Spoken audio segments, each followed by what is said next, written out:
오늘 주시는 하나님의 말씀은 욥기 13장 1절에서 5절입니다. 다 같이 일어나셔서 한 절씩 교독하겠습니다. 나의 눈이 이것을 다 보았고 나의 귀가 이것을 듣고 깨달았느니라. 너희 아는 것을 나도 아노니 너희만 못하지 않으니라. 참으로 나는 전능자에게 말씀하려 하며 하나님과 변론하려 하노라. 너희는 거짓말을 지어내는 자요 다 쓸모없는 의원이니라. 같이요. 너희가 참으로 잠잠하면 그것이 너희의 지혜일 것이니라. 아멘. 자리에 앉으셔서 기도하겠습니다. 우리에게 말씀 주시기를 기뻐하시는 하나님, 오늘 또 주님의 진리의 말씀으로 저희를 가르쳐 주옵소서. 미련하고 연약한 종을 주님 손에 맡기옵고 예수님의 이름으로 기도하옵나이다. 아멘. 욥기 두 번째 시간입니다. 지난 주일에 우리가 살펴본 것처럼 욥기는 크게 네 부분으로 이루어져 있습니다. 3장에서 31장까지 욥과 세 친구의 대화가 길게 나옵니다.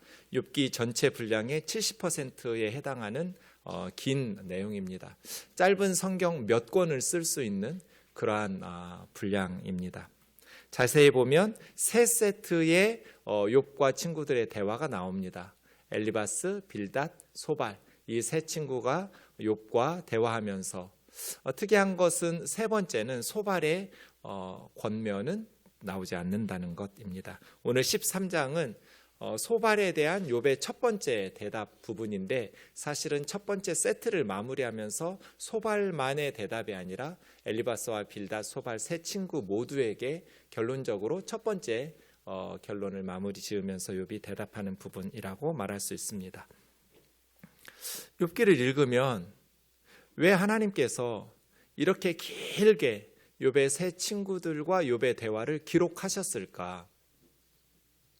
언뜻 보면 정말 답답한 의사소통이 안 되는 대화인데, 그리고 결론적으로 보면 욥의 친구들의 말이 틀렸는데 왜 하나님께서는 성경에 이렇게 길게 욥의 친구들의 말씀을 기록해 놓았을까?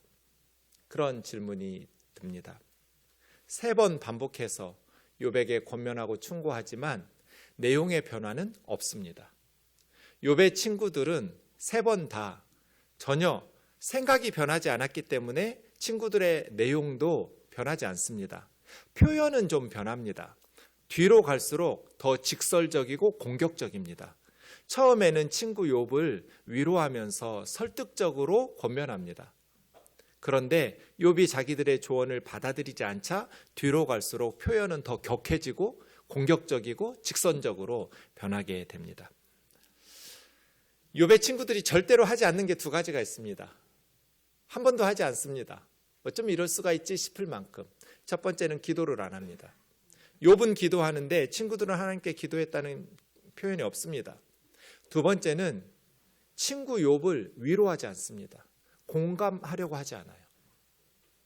어떻게 이렇게 고통받는 친구에게 아픈 말들을 쏟아내면서 한 번이라도 욥의 편에 들어서 그 마음을 위로해 주려고 하지 않을까 놀라울 정도입니다.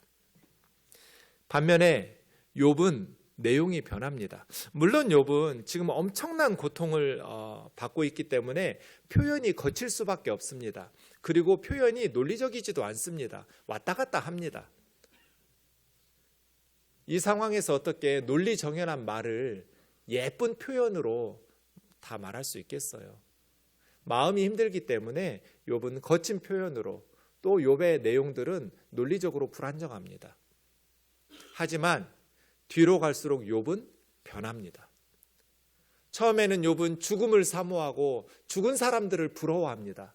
하지만 뒤로 갈수록 욥은 삶의 의지를 드러내면서 지금 하나님께서 연단한 후에 자기가 정금같이 나올 것을 확신하면서 하나님 앞에 부활의 신앙까지, 죽음 이후의 삶까지 의지하면서 하나님 앞에 나아갑니다.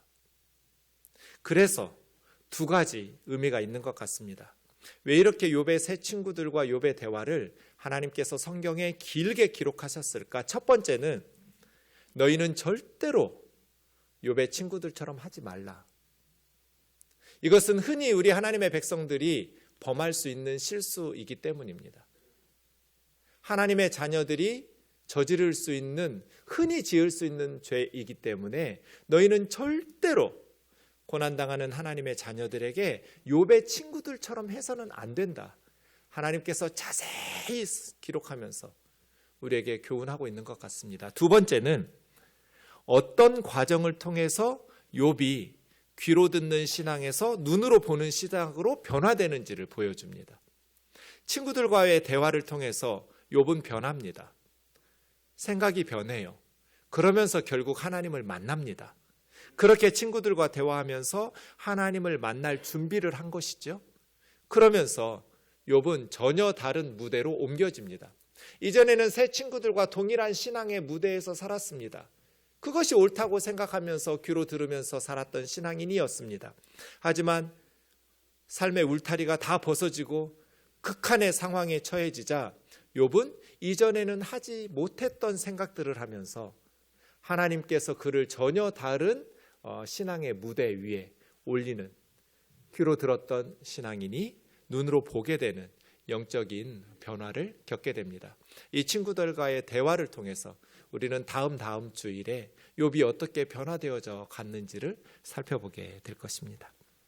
욥의 친구들의 주장은 크게 세 가지입니다. 첫 번째는 인과응보입니다. 하나님은 선하고 의로우신 분이고 하나님은 실수가 없으시다.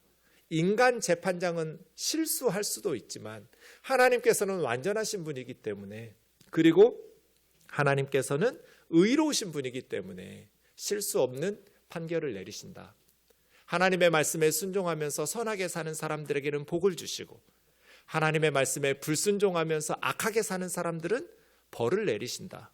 욥, 네가 지금 이런 재앙을 당하고 있는 것은 네가 죄를 지었기 때문이다. 그러니 너는 죄인이야 라고 말하는 것입니다. 끝까지 욥의 친구들은 이 생각을 포기하지 않습니다. 두 번째는 악인의 운명에 대해서 강조합니다.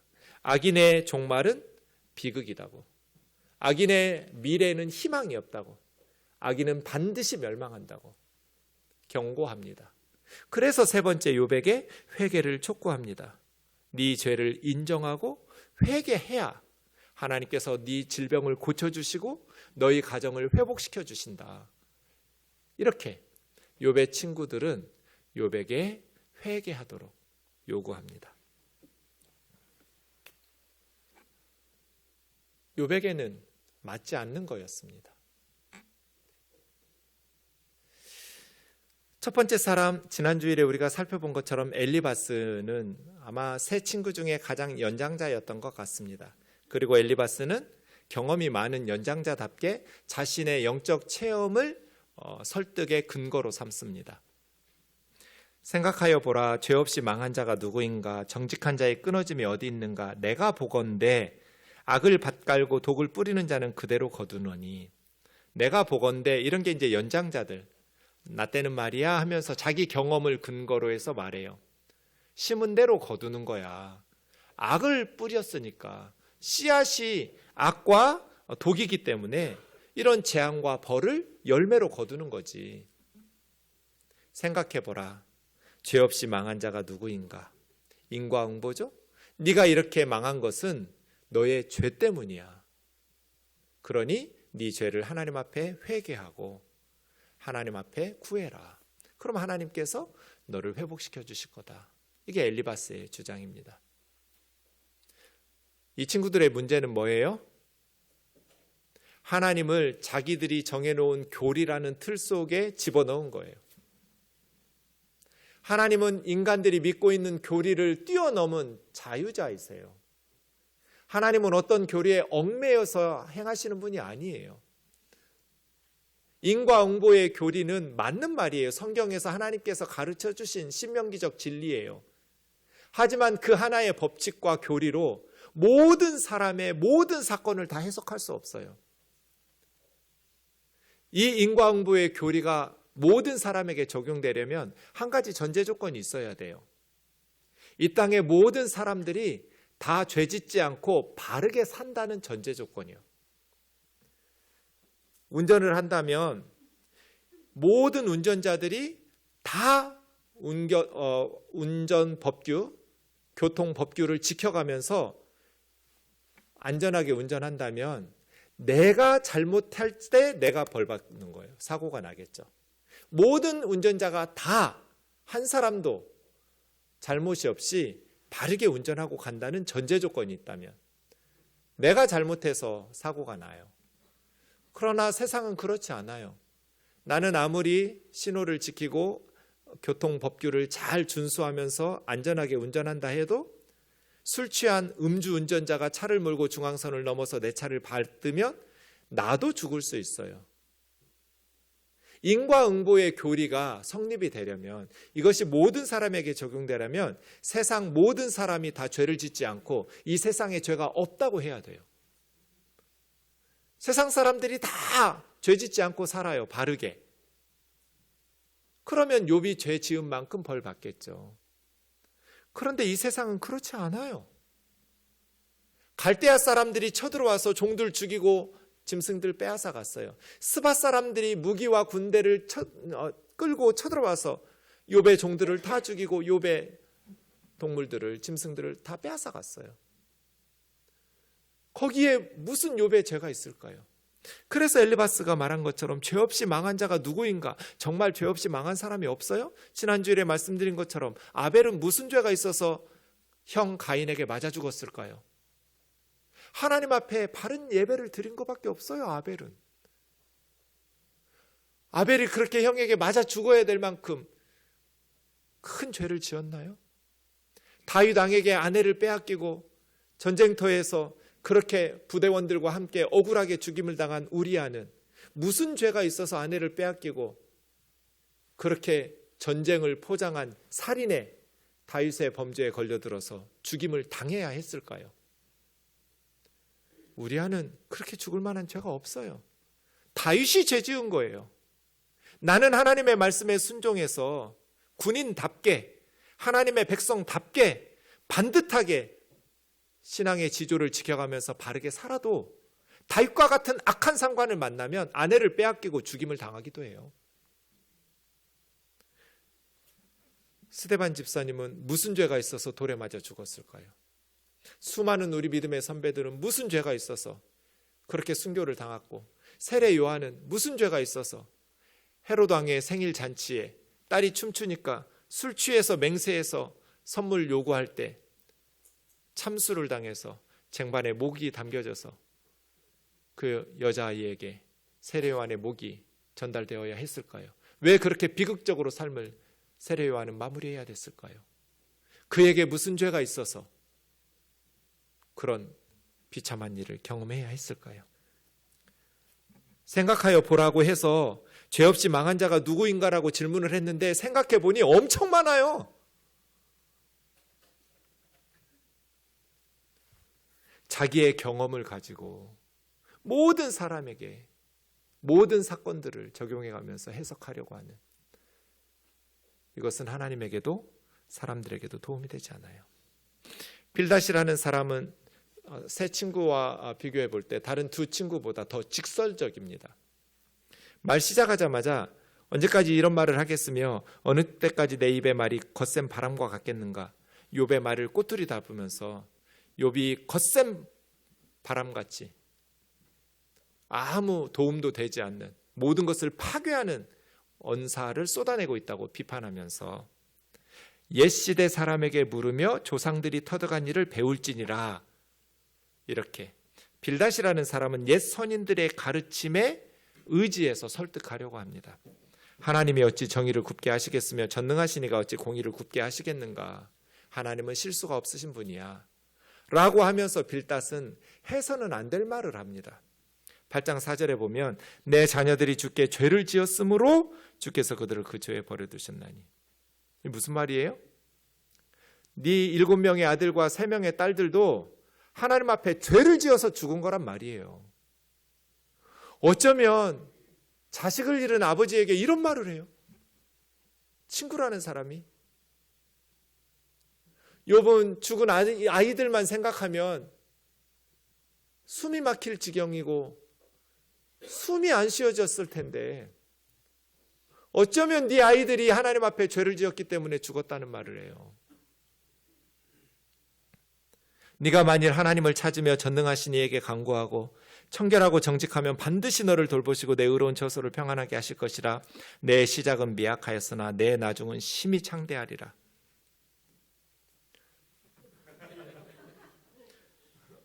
여러분 집에 저런 거 있으면 갖다 버리세요. 하여간 뭐 가로로 쓴 것도 버리고 세로로 쓴 것도 버리고 나무에 쓴 것도 버리고 예쁘게 쓴 것도 다 갖다 버리세요.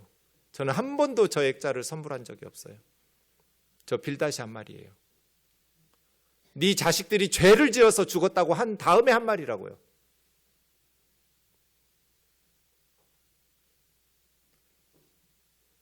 어쩌면 자식을 잃은 아비에게 네 애들이 죄를 지어서 하나님이 죽였다는 말을 해요.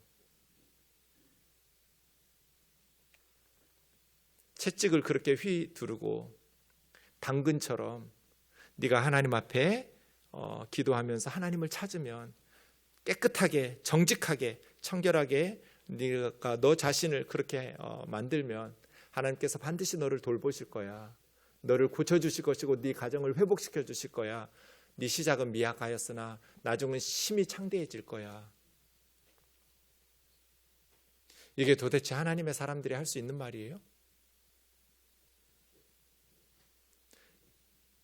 앞뒤 문맥도 없이 내 시작은 미약하였으나 나중은 심히 창대한다는 말.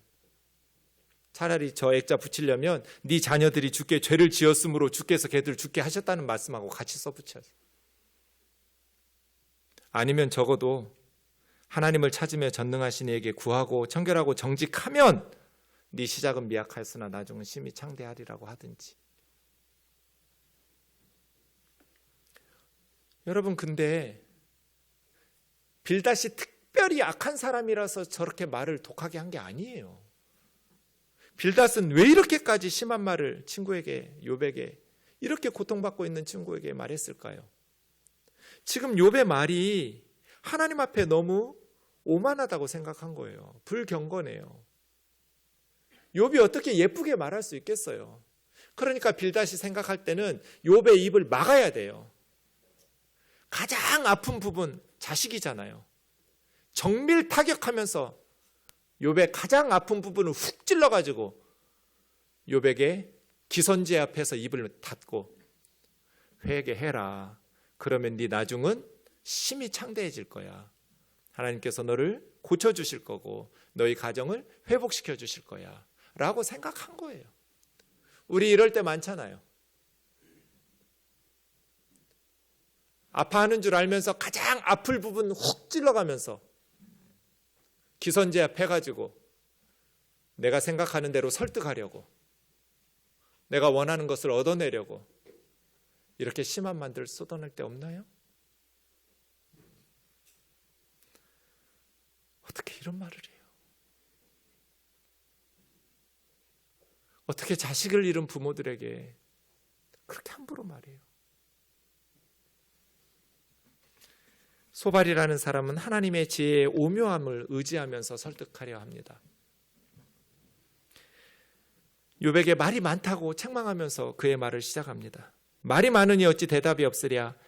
말 많은 사람이 어찌 의롭다함을 얻겠느냐. 말이 많으면 실수를 하게 돼 있고 말의 실수로 하나님의 징계를 받지 않겠냐 하면서 지혜의 오묘함으로 내게 보이시기를 원하노니 하나님이 그의 지식이 광대하신데 하나님께서 너로 하여금 너의 죄를 잊게 하여 주셨음을 알라. 이게 무슨 말이에요?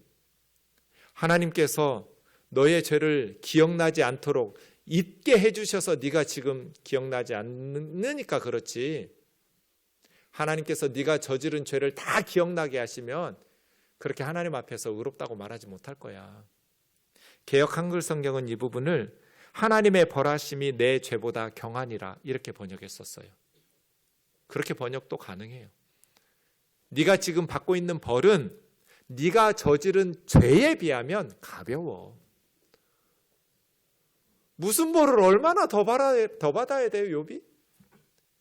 무슨 벌을 얼마나 더 받아야 욥이 지은 죄만큼 벌을 받을 수 있나요? 무엇을 근거로 소발은 네가 지은 죄에 비하면 네가 죄를 잊어버리도록 하나님께서 기억나지 않도록 해주셔서 그렇지 네가 지은 죄에 비하면 네가 받는 벌은 가벼운 거야. 그럼 자기 아이들은 죄가 없어서 살아있고 자기들은 죄가 없어서 이렇게 건강하게 살고 있나요?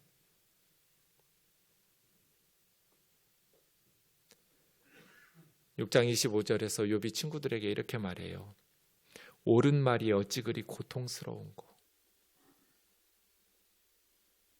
욥의 친구들 말 틀린 거 없어요. 지난주에 말씀드렸지만 욥기서가 아니고 다른 성경의 친구들의 말이 쓰여 있으면 엄청난 하나님의 지혜라고 은혜 받았을 거예요. 욥에게 적용이 안 됐을 뿐이에요. 옳은 말이 어찌 그리 고통스러운고. 욥은 너무나 아팠어요. 친구들은 욥의 상처에 고춧가루를 뿌렸어요. 그래서 13장 1절에서 5절 오늘 본문은 이렇게 말해요. 나의 눈이 이것을 다 보았고 나의 귀가 이것을 듣고 깨달았느니라. 너희가 아는 것을 나도 아노니 너희만 못하지 않다. 너희가 알고 있는 것 나도 다 알고 있는 거야. 내가 너희들이 알고 있는 거 몰라서 이렇게 아파하는 게 아니야. 이해가 되지 않으니까. 사탄이 이긴 게 아니에요. 욥은 하나님을 떠난 적이 없어요. 하나님을 포기한 적도 없고 버린 적도 없어요. 이해되지 않는 상황 속에서도 하나님을 믿고 하나님을 신뢰하면서 하나님 앞에 더 가까이 가서 하나님을 붙들고 매달리면서 하나님 앞에 몸부림쳤어요. 참으로 나는 전능자에게 말씀하려 하며 하나님과 변론하려 하노냐. 친구들에게 대화하면 대화할수록 말이 안 통한다라는 것을 알게 되었어요. 그래서 친구들과의 대화 3세트 중에 앞부분에서는 친구들의 질문에 욥이 반론을 제기하면서 대답했어요. 그런데 뒤로 갈수록 친구들이 말하는 것에 응대하지 않아요. 그냥 하나님 앞에 자기 하고 싶은 얘기를 해요. 더 이상 친구들이 자기 마음을 이해하지 못하니까 나는 전능자에게 하나님에게 내 사정을 이야기하고 왜 내가 이런 고난을 받아야 되는지 하나님의 설명을 듣겠다고 하나님 앞에 매달리기 시작합니다. 너희는 거짓말을 지어내는 자요 다 쓸모없는 의원이니라. 우리 아이들이 죄가 많아서 죽이셨다고? 너희는 거짓말이야. 너희는 거짓말을 지어내는 자요 쓸모없는 의사야. 의사가 환자를 고쳐주려면 쓸모 있는 의사가 되려면 진단을 바르게 해야 하잖아요. 이 환자가 지금 어디가 얼만큼 아픈지 제대로 진단을 해야 제대로 된 처방이 나올 거잖아요. 그러려면 환자가 아픈 걸 잘 들어야 하잖아요. 욥의 친구들은 욥의 고통을 들으려는 마음이 없어요. 자기들의 성경 지식과 신학적 교리적 지식을 가지고 욥을 판단하고 정죄할 뿐이에요. 그러니 쓸모없는 의원이에요. 너희가 참으로 잠잠하는 것이 그것이 지혜일 거야. 그렇게 말도 안 되는 소리로 내 가슴을 아프게 하고 옳은 말로 그렇게 고통스럽게 하느니 차라리 침묵하면서 잠잠하는 것이 더 지혜로운 일이야 라고 욥은 고백하고 있습니다. 왜냐하면 욥은 자기가 죄가 없다고 말한 적이 없어요. 31장 33절 34절 보시면 내가 언제 다른 사람처럼 내 악행을 숨긴 일이 있거나 나의 죄악을 나의 품에 감추었으며 내가 언제 큰 무리와 여러 종족의 수모가 두려워서 대문 밖으로 나가지 못하고 잠잠하였던가. 지금 욥이 어떻게 산 거예요? 자기에게 죄와 허물이 있었으면 그것을 외면하고 그냥 회피한 것이 아니에요. 사람들의 수모가 두려워서 도망가고 회피한 것이 아니라 대문 밖에 나가서 자기의 죄와 허물을 고백하고 하나님 앞에 속죄제사 드리고 피해를 당한 사람들에게 사과하면서 보상을 했다는 거예요. 나는 내 악행을, 내 죄악을 숨기느라고 집안에 숨어 있은 적이 없다. 내 마음에 꺼리끼는 것이 있으면 대문 밖에 나가서 내가 수모당할 것이 두려워서 내 죄를 숨긴 일이 없어. 나는 그 죄에 대해서, 내 죄에 대해서 직면하면서 하나님 앞에 예배하고 속죄 제사를 드리고 사람들 앞에서 정당한 보상을 하고 잘못을 구했다는 거예요. 10명의 아이들도 그렇게 키웠잖아요. 혹시라도 마음으로라도 하나님 앞에 죄를 지었을까 봐 번제를 드리게 했잖아요. 내가 의롭다, 나는 완전하다가 아니에요. 내가 의로울지라도 내 마음에 부끄러움이 가득하다고 고백해요, 여러분. 내 마음에 부끄러움이 가득하고 하나님께서 나를 죄인이라고 정죄하실 걸 나 안다. 하지만 내가 도대체 해결하지 않은 죄가 기억이 나지 않고 이렇게 엄청난 벌을 받아야 될 것이 생각나지 않는데 죄를 회개하라고 하는데 내가 무슨 죄를 회개해야 되고, 내가 이렇게 자녀들을 다 잃고 모든 재산을 잃고 머리끝부터 발바닥까지, 정수리부터 발바닥까지 이렇게 질병에 기와 조각으로 긁어야 되는 이유를 모르겠다는 거예요. 6장 22절 23절에서 친구들에게 이렇게 말합니다. 내가 언제 너희에게 무엇을 달라고 말하더냐? 나를 위해서 너희 재물을 선물로 달라 하더냐? 내가 언제 말하기를 원수 손에서 나를 구원하라 하더냐? 폭군의 손에서 나를 구원하라 하더냐? 내가 언제 너희에게 이렇게 거짓골이 되었으니까 너희 재물로 나에게 선물 좀 해달라고 돈 달라고 한 적 있냐? 나 너무나 억울하고 분하니까 갈대아 사람들에게, 스바 사람들에게 너희 군대를 끌고 가서 원수 좀 갚아달라고 그런 부탁을 한 적이 있더냐? 욥이 친구들에게 부탁한 건 뭐예요? 위로해달라는 거잖아요. 나 좀 위로해줘. 나 지금 죽을 것 같아. 나 좀 불쌍히 여겨줘. 그거잖아요.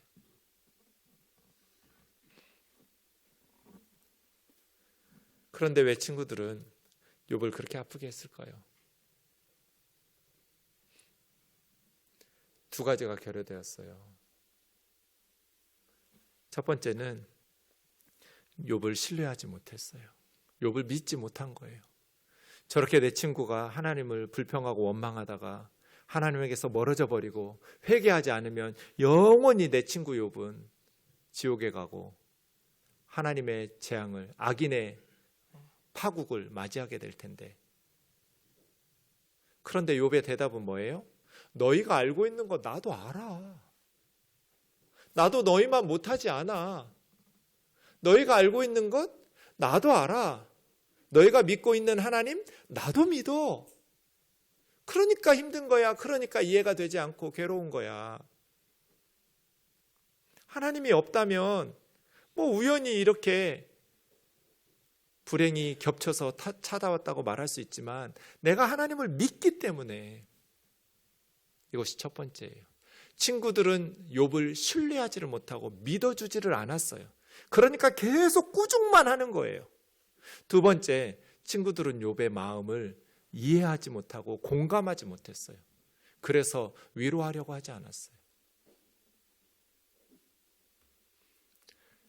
여러분, 우리가 좋은 위로자가 되려면 먼저 상대방을 신뢰해 줘야 돼요.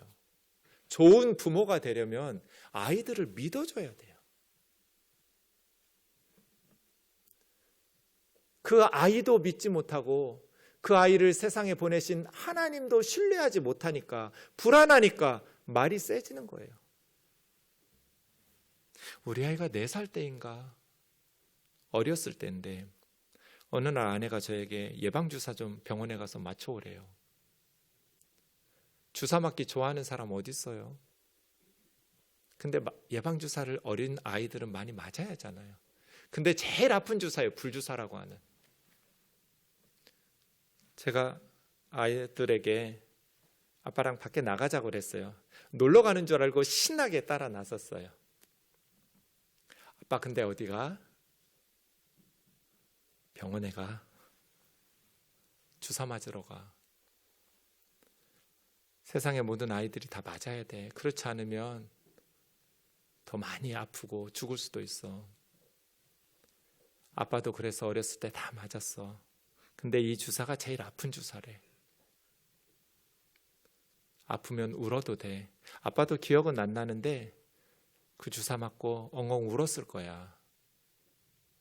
그 뒤로 병원에 갈 때까지 한마디도 안 했어요, 우리들이. 손잡고 병원에 가서 주사를 맞는다고 팔을 내미는데 애가 울지 않고 긴장된 얼굴로 꾹 참고 있는 거예요. 그러니까 간호사 누나들이 놀랬어요. 애들은 주사 맞는다고 하면 자지러지게 우는데 안 맞겠다고.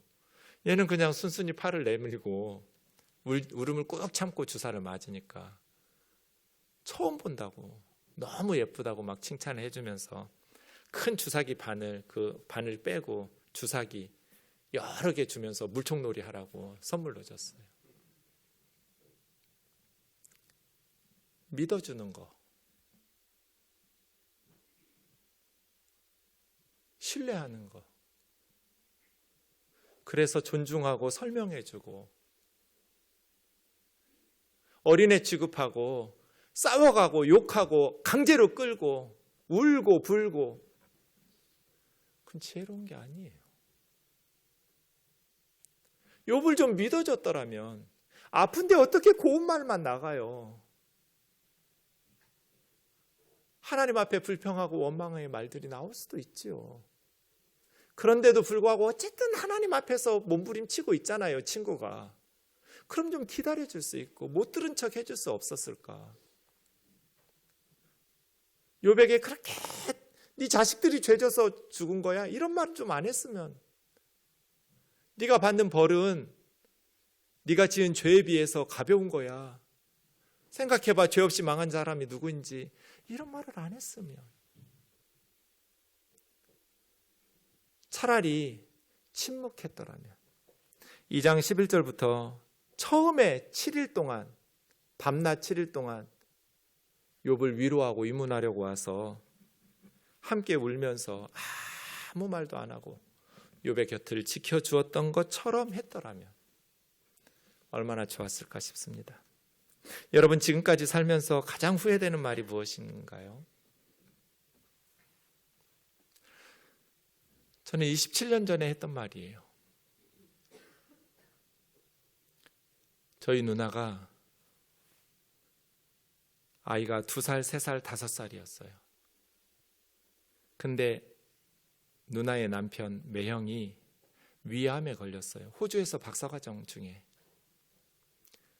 제 생에 정말 그렇게 열심히 기도했던 적이 없었던 것 같아요.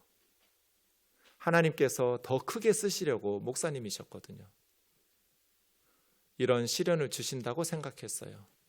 정말 열심히 기도했어요. 어느 날 새벽에 자고 있는데 호주에서 누나에게서 전화가 왔어요. 매형이 방금 천국에 갔다고. 숨이 막히더라고요. 그런데 누나가 하나님이 왜 이런 일을 행하시는지 이해할 수 없다고 불평하는 거예요. 그때 제가 어떻게 했을까요? 고린도전서 10장 13절 말씀을 얘기했어요. 누나한테 전화기에다 대고. 하나님은 우리에게 감당치 못할 시험을 허락하지 않는다고 했는데 왜 마치 하나님이 감당하지 못할 시험을 누나에게 준 것처럼 하나님을 원망하냐고. 그랬더니 누나가 기도해달라고 하고 전화를 끊더라고요. 그리고 지금까지 저는 27년 동안 후회하고 있어요.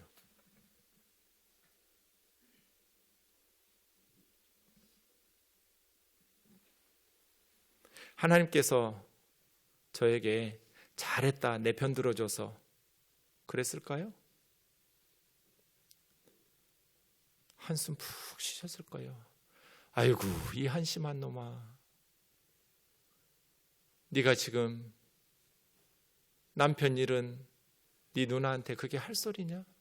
내가 너한테 그렇게 써먹으라고 성경 준 줄 아느냐? 그 뒤로 제가 트라우마가 생겼어요. 제가 여러분 상담할 때 성경 인용하는 거 보셨어요?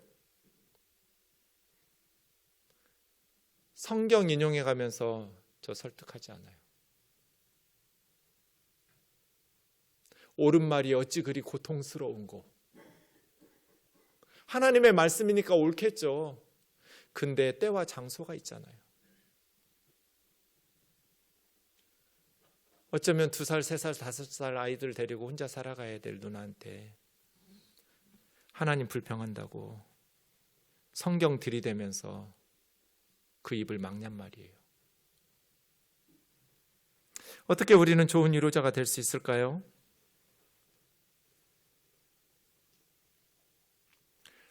로마서 12장 15절 16절 같이 읽겠습니다. 시작. 즐거워하는 자들과 함께 즐거워하고 우는 자들과 함께 울라. 서로 마음을 같이하며 높은 데 마음을 두지 말고 도리어 낮은 데 처하며 스스로 지혜 있는 체하지 말라. 15절이 좋은 위로자죠. 그죠? 즐거워하는 자들과 함께 즐거워하고 배 고픈 것은 참아도 배 아픈 것은 못 참아.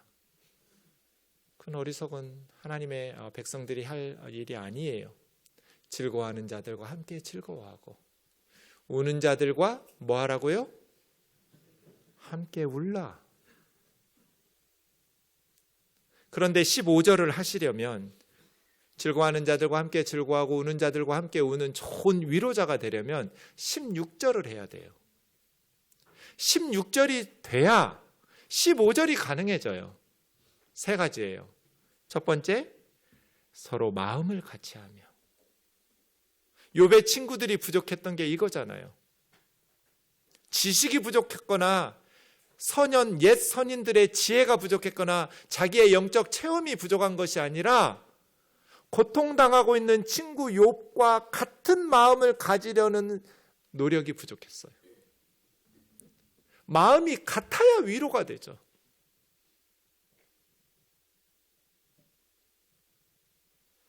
서로 마음을 같이 하려면 높은 데 마음을 두지 말고 도리어 낮은 데 마음을 둬야 돼요. 교만한 마음을 버려야 돼요. 우리 아이들은 죄가 없어서 살아있어요. 나는 죄가 없어서 재산을 빼앗기지 않아요. 나는 죄가 적어서 몸에 질병이 안 생겨요. 높은 데 마음을 두지 말고 낮은 데 마음을 두어라.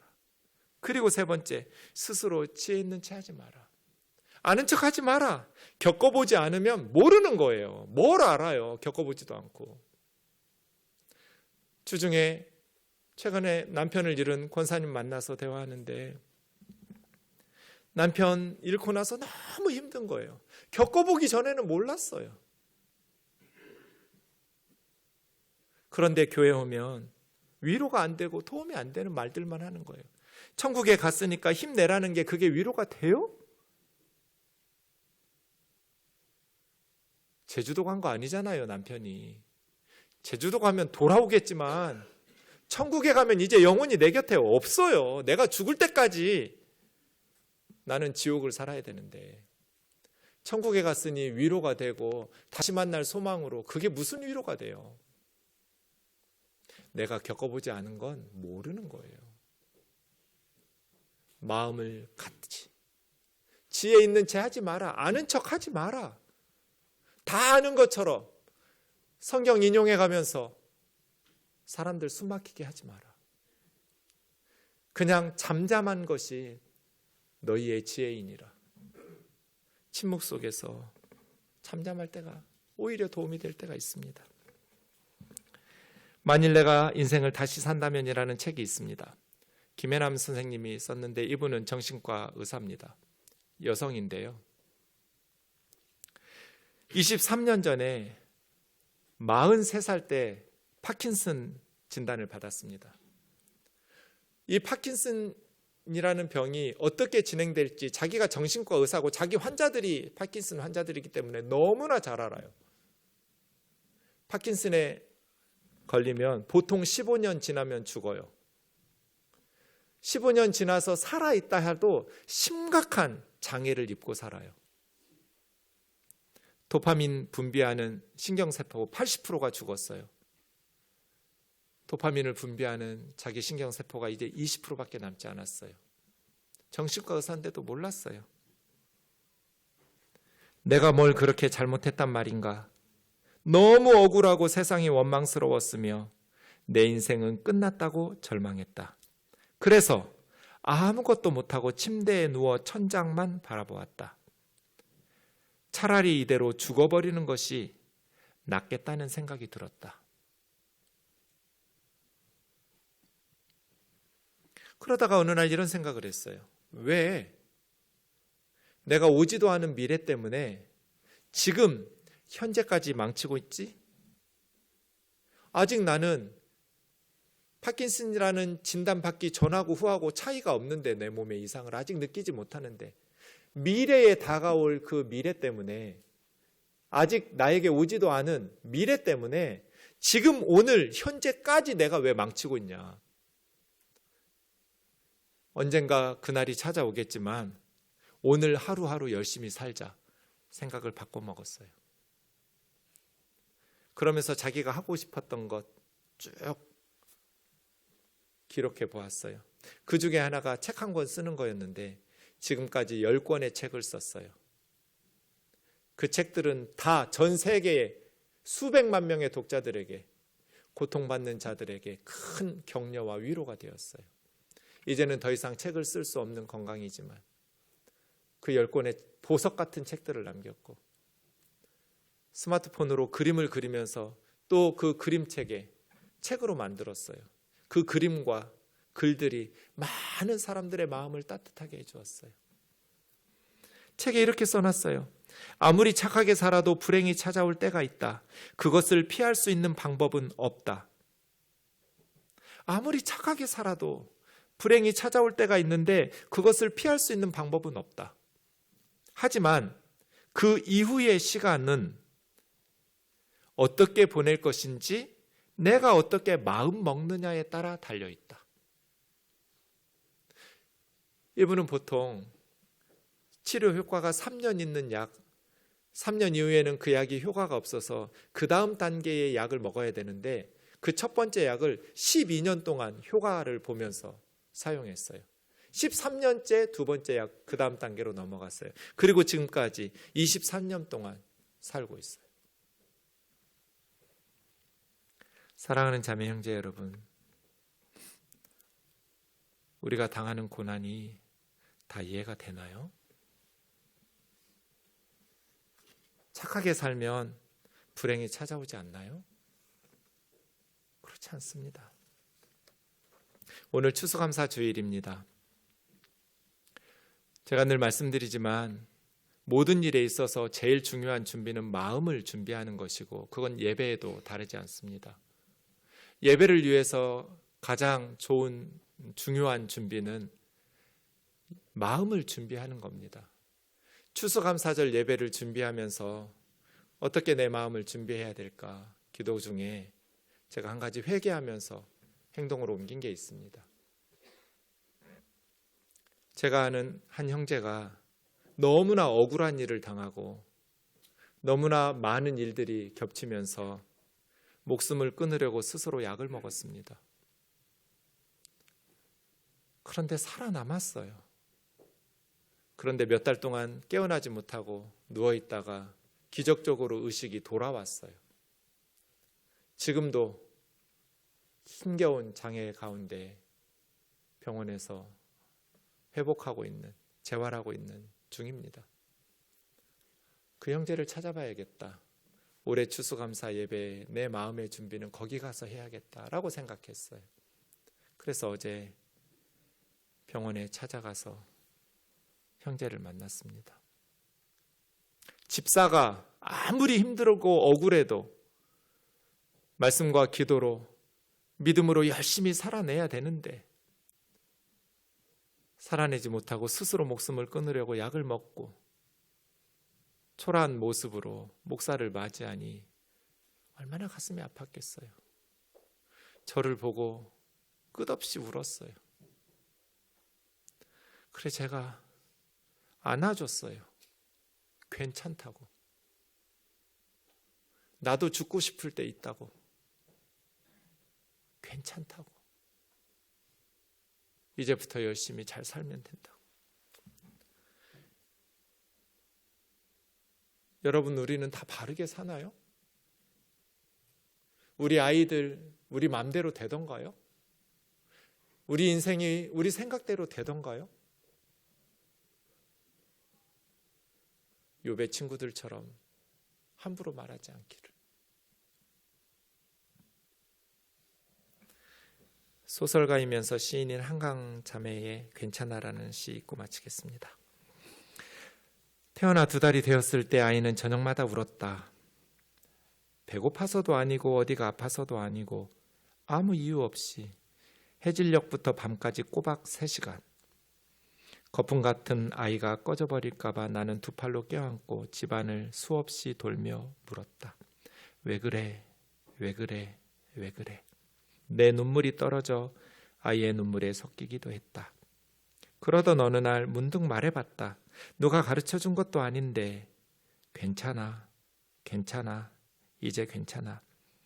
거짓말처럼 아이의 울음이 그치진 않았지만 누그러진 건 오히려 내 울음이었지만 다만 우연의 일치였겠지만 며칠 뒤부터 아이는 저녁 울음을 멈췄다.